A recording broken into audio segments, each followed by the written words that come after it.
Okay, so we are studying here chapter first of civics, and the name of the chapter is Equality in Indian Democracy.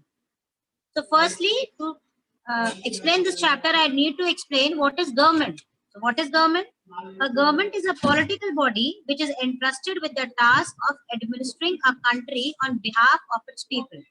So what the government task is, that what all jobs has to be done in favor of the people, on behalf of the people, for their betterment. Okay. Now the government has different forms.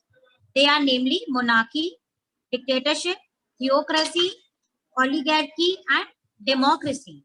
So the most famous form is democracy. The others are, firstly, if I explain monarchy, what is monarchy? In monarchical form of government, a monarch is there who is the head of the government. Who is the monarch? He can be king or queen. So monarchs have the entire power to take decisions for the entire country or the state. Then comes the dictatorship. What is dictatorship? In this system, a person or a small group of people, they have seized the power by force.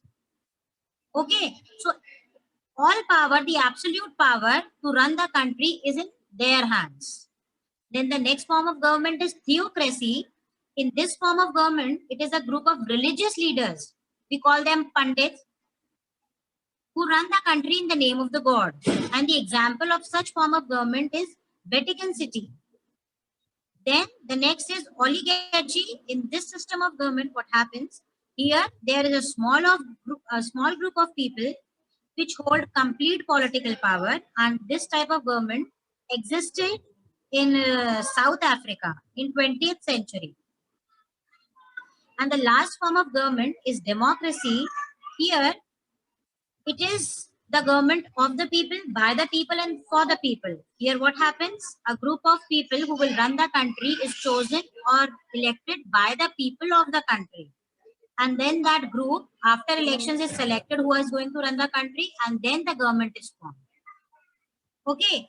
Now, democracy, again, is of two types. It can be direct and indirect. In direct democracy, what happens? People directly elect and participate in the government.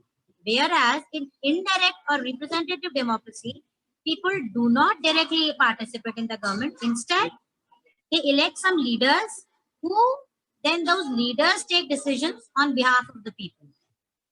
Now, India, if I say, is a representative democracy, that is indirect democracy is there.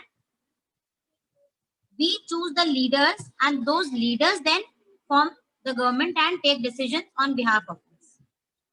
Okay. Democratic government can be of two more types. It can be parliamentary form of government or presidential, and the other division can be unitary or federal. In presidential form of government, the president is the head of the government. In parliamentary form of government, the prime minister is the head of the government. I will repeat my words. Either the democratic government will be presidential or it will be parliamentary. In presidential form of government, president is the head, whereas in parliamentary form of government, prime minister is the head. Then the other two groups, it can be unitary or federal. In unitary system of government, there is no division of powers between the different levels of government. Whereas in federal, there is division of powers between the center and state. I will repeat. In unitary system of government, there is no different level of the government. There is no division of powers between different levels of government. Whereas in federal, there is division of powers between state and center. State will have some other responsibilities and center will have some other responsibilities. Then other two divisions are written or unwritten. What is written constitution? If the rules and regulations of the constitution are written down, they are jotted down somewhere, then that constitution is known as written constitution. Whereas if the constitution is not written anywhere, then that constitution is known as unwritten constitution.